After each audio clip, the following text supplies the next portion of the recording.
மூர்த்திங்கிற ஒரு இளைஞன், அவருடைய கதையை கேளுங்க. மூர்த்தி கதை சம்பவம் இல்லை, வாழ்க்கை. மூர்த்தி, அந்த மூர்த்தி அவங்க அப்பா ஆசிரியர். அப்புறம் நான் சொல்கிறேன் அந்த மூர்த்தி யாருன்னு. வீட்டில் 8 பேர், 5 பெண் குழந்தைகள், 3 ஆண் குழந்தைகள். அப்பாவுக்கு 250 ரூபா சம்பளம். வருஷத்தில் ஒரு தடவை தீபாவளி வருகின்ற பொழுதுதான் புது ட்ரெஸ்ஸே எடுப்பாங்களாம். ஒரே ஒரு தடவை தான் 3 ட்ரெஸ் எடுத்து கையில் கொடுத்துருவார். இது பூரா வருஷம் பூரா வச்சுக்க. ரொம்ப வறுமையான குடும்பம். மூர்த்திக்குங்க தோசை சாப்பிடணும்னு ஆசை வருமா. தோசை சாதாரண விஷயம். அம்மாட்ட போய் இல்லைடா அப்படிலாம் எனக்கு பண்ண முடியாதுடா, வேணா ஒன்று பண்ணு, நான் மரப்பொடி அடுப்பு, வீட்டில் மரப்பொடி அடுப்பு, மரப்பொடி உள்ளூரில் விலை அதிகம், நீனும் உங்கள் அண்ணனும் வெளியூரில் போய் மரப்பொடி வாங்கிட்டு வாங்க, அங்கே விலை கம்மி, அந்த ரூபாய்க்கு தோசை வாங்கி சாப்பிட்டுடுங்க. 2 பேரும் தோசை சாப்பிடக்காக சைக்கிள் எடுத்துகிட்டு மரப்பொடி வாங்க போவாங்களாம். மூர்த்தி 10ஆம் வகுப்பில் மாநிலத்திலேயே 4th ரேங்க். மாநிலத்திலேயே 4th rank. அப்பாட்ட ஓடோடி சொல்லியிருக்கிறேன், அப்பா நான் ஸ்டேட்டில் 4th ரேங்க் பாவேன். 4th ரேங்கா? மற்ற 3 ரேங்க் என்னடா ஆச்சு? ஒன்றுமே கேட்கல. படிக்கிறான் +2ல் மாநிலத்திலேயே 3rd ரேங்க். அந்த ஸ்டேட்லேயே மைசூர் மாகாணம், மூர்த்தி வாழ்ந்து கொண்டிருந்தது மைசூரில். மாநிலத்திலேயே 3வது ரேங்க். அப்பாட்ட ஓடோடி போய் சொல்கிறேன், அப்பா நான் ஸ்டேட்லேயே 3rd ரேங்க்ப்பா, மற்ற 2 ரேங்க் எங்கடா போச்சு? அம்மாவின் மடியில் விழுந்து கதறி அழுகிறான் மூர்த்தி. அப்பொழுது அவங்க அம்மா சொன்னா, மூர்த்தி நீ எந்த இடத்தில் இருந்தாலும் முதல் ஆளாக இருக்க வேண்டும் என்று உன் தந்தை நினைக்கிறார்.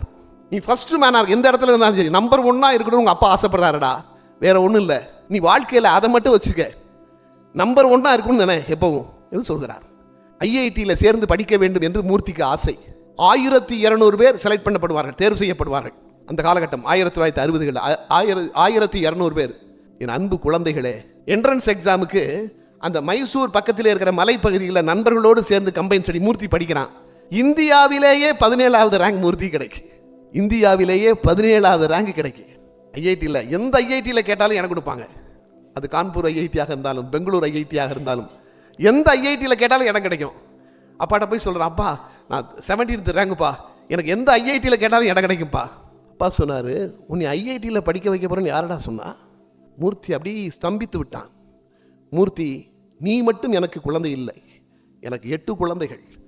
உன்னை பெங்களூரிலே இருக்கிற ஐஐடியில் சேர்த்து ஹாஸ்டலில் விடுதியில் சேர்த்து படிக்க வைத்தால் நான் எப்படி விடுதி கட்டணம் கட்டுவது?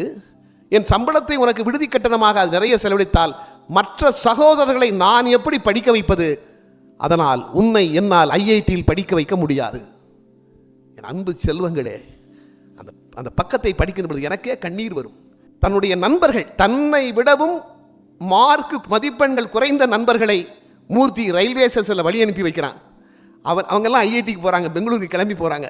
அவங்க வீட்டில் எந்த பிரச்சனையும் இல்லை, ஐஐடியில் சேர்த்துட்டாங்க. அவங்கெல்லாம் கிளம்பி போகிறாங்க. அவர்கள் ரயிலில் ஏறும்போது மூர்த்தியினுடைய டாட்டா சொல்கிறான். மூர்த்தியின் கண்களில் இருந்து தாரை தாரையாக கண்ணீர் வடிகிறது. அவங்களெல்லாம் விட பெரிய ரேங்கு. ஆனால் வறுமை மூர்த்தியை ஐஐடியில் சேர விடவில்லை. என்ன செஞ்சான் தெரியுமா? உள்ளூரிலே இருக்கிற இன்ஜினியரிங் காலேஜில் சேர்ந்து படித்தான். இன்ஜினியரிங் காலேஜிலே நம்பர் 1 வந்தான், ஸ்டூடெண்ட் நம்பர் 1 பிஇயில். அதனால் அவனுக்கு ஸ்காலர்ஷிப் கிடைச்சது.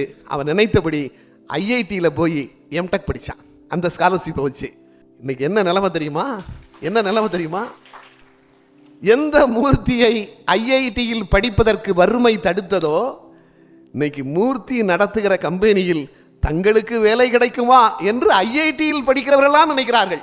இந்தியா தொழில்நுட்பத்தில் வல்லரசாக இருப்பதற்கு ஒரே ஒரு மனிதரை நோக்கி நீங்கள் கை நீட்ட வேண்டும் என்றால் இன்ஃபோசிஸ் அதிபர் நாராயண மூர்த்தியை நோக்கித்தான் கை நீட்ட வேண்டும் என்று சொல்கிறார்களே, அந்த நாராயண மூர்த்தி தான் அப்படி வாழ்க்கையில் ஜெயித்த மனிதர்.